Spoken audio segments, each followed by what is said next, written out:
So ito, this is my simulation po ng aking ginawa pong code regarding po sa ating midterm uh, exam laboratory. So ito po yung aking source code. Gumamit po ako ng Programmist as my IDE. So yan. So try po natin siyang i-run. So sa unang i-output natin po is, unahin po natin muna is yung jeepney fare. Tapos enter kilometer to travel.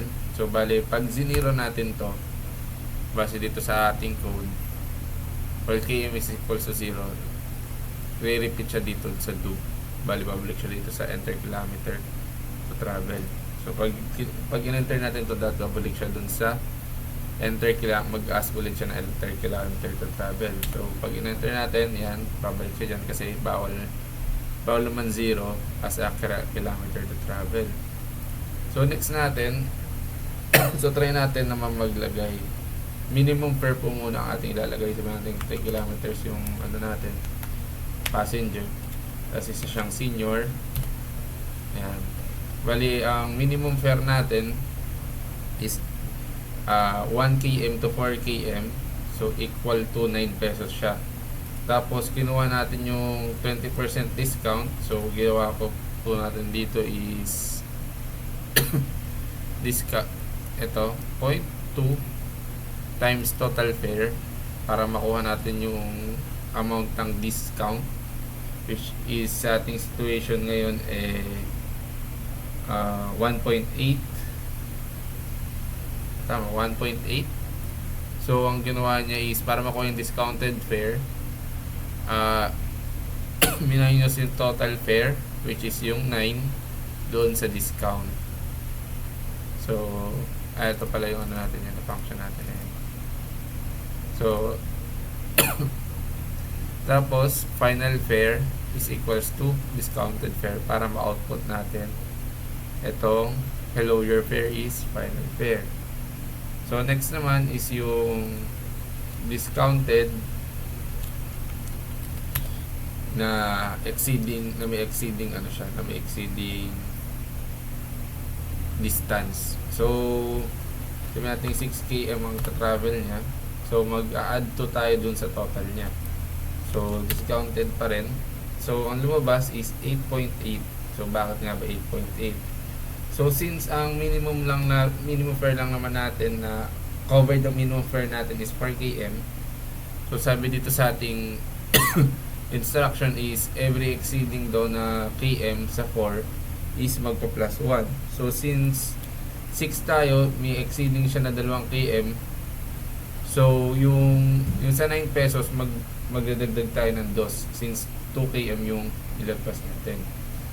So makikita niyo yan dito para makuha km, which is yung km na input niya, minus standard km. Ano ba yung value ng standard km natin?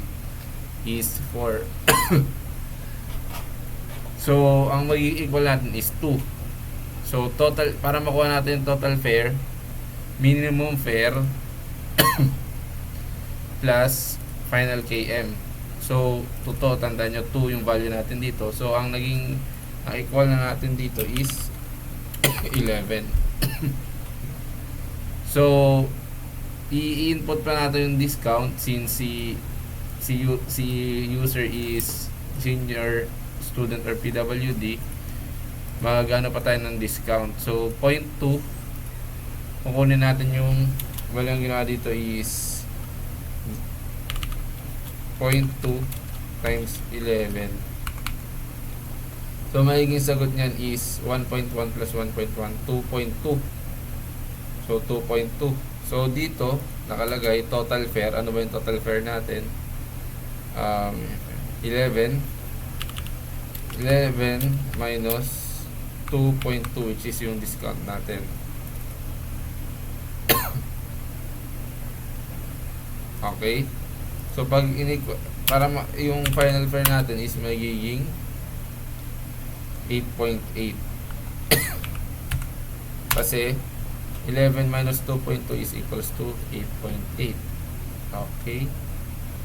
So yun yung sa ating discounted. So para naman sa regular, repeat lang natin to. So ito, meron tayong syntax na do you want to try again. Covered siya dito.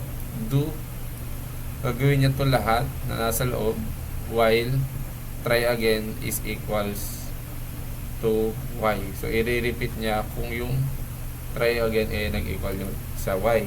So mag-y tayo. So yan. So magkakaroon tayo ng choices. Magkakaroon tayo ng choices ulit, which is babalik siya dito kasi yun yung sabi sa ating syntax. So jeepney fair pa rin tayo. Ayan. Ang itatry naman natin is yung regular, yung hindi discounted. So try muna natin siya sa minimum fare, which is 4 km. So gawin natin siya regular. Sabi your fare is 9. Kasi dito sa ano natin, pag B daw, check muna kung greater than 4 ba. So di naman greater than 4, equal to 4 yung ano natin.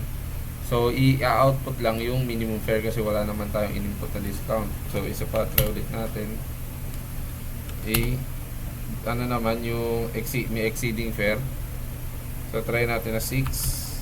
So dapat ang lalabas dito is 11 pesos sa regular.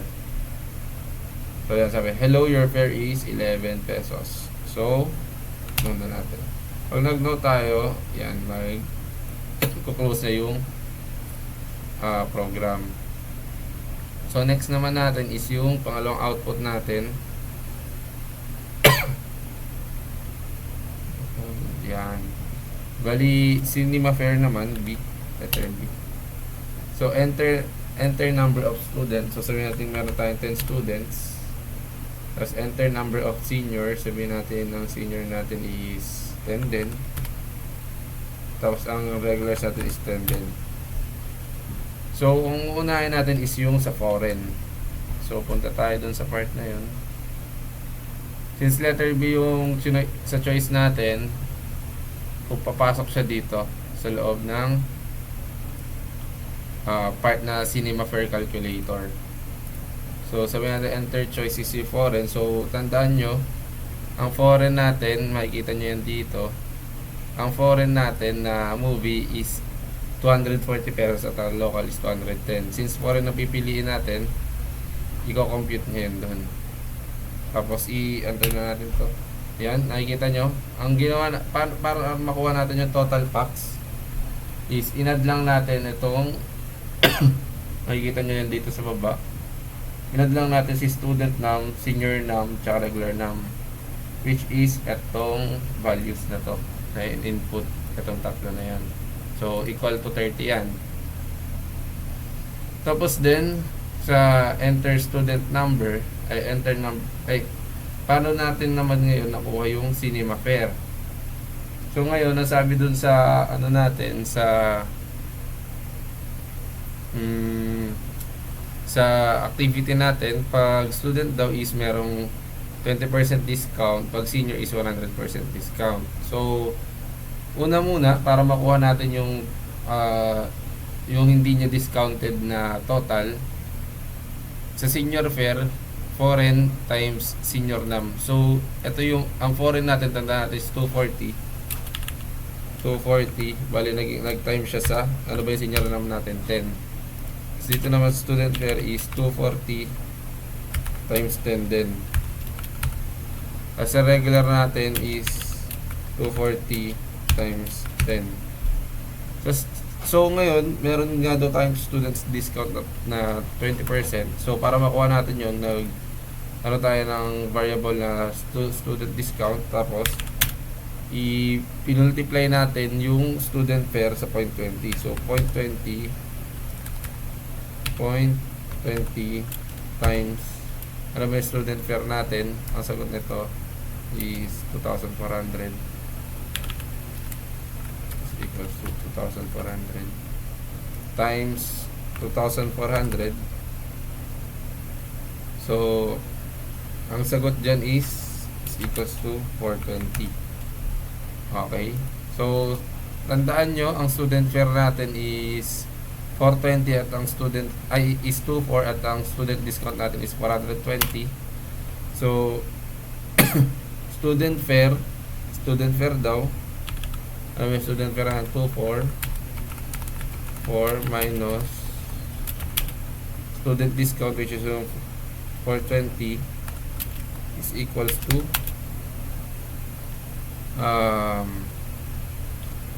bali i-minus natin siya. Ang magiging total niya is 1980. Tandaan nyo, ang student discounted natin na total is 1980. Sa senior naman, para makuha natin to is, since 100% yung discount natin, minus na lang natin yung senior fare sa sarili niya, kasi hindi naman na kailangan magbayad nung mga senior. So sabihin natin ang senior natin is yan, ang senior natin is 24 din, 24. So 24 minus 24 is equals to 0. Tapos sa regular fare naman natin is equals to 24 din. So para makuha natin yung final cinema fare, in-add natin yung senior discounted 0 plus student discounted 1980 80 plus regular fare na 24. So 1980 plus 24, calculator natin, 1980 plus 24 is equals to 43. Ay, mali pala yung pagkakopy natin dito. This is hindi pala to 1980.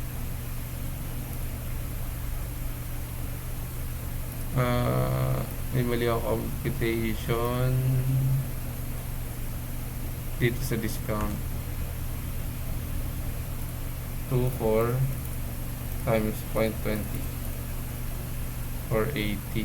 So 480 pala to, guys. 480. Tapos ang magiging total natin dito is 1920. So pag in-add natin to, magiging equal siya sa 4320. Okay. So next naman natin is yung sa local naman. Cinema fare B.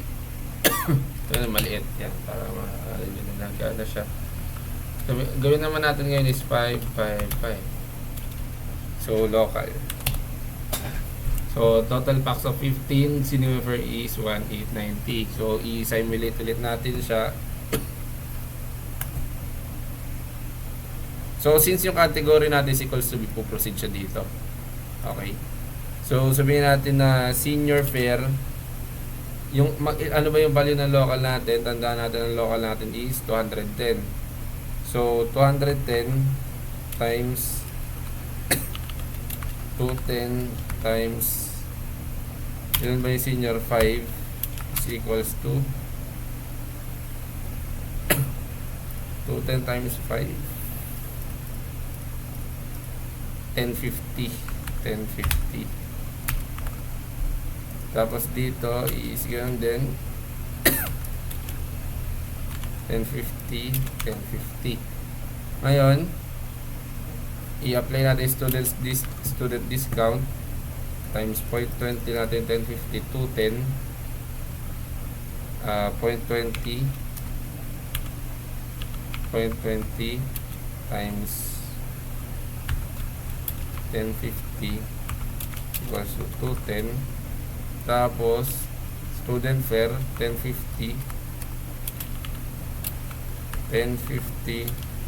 minus 210 equals to 1050 840. 840. So, itong senior natin, matic na 0 yan. Kasi, senior 1050 minus 1050 is equals to 0. So, 100% discount guys ang senior natin lagi. So, next is, kailangan natin kunin yung Cinema Fair. So, senior discounted daw, 0 plus 840 plus 1050. So 840 plus 1050 is equals to 1890. So ganun lang siya guys. So ito naman yung naka-else natin. So may else tayo dyan. Sabihin natin dito sa, unahin mo natin else natin dito sa pinakauna nating enter your choice. Pag nag-F tayo, invalid input. Okay. Kasi wala namang F dun sa choices natin. So, Y tayo. Sabihin natin sa A,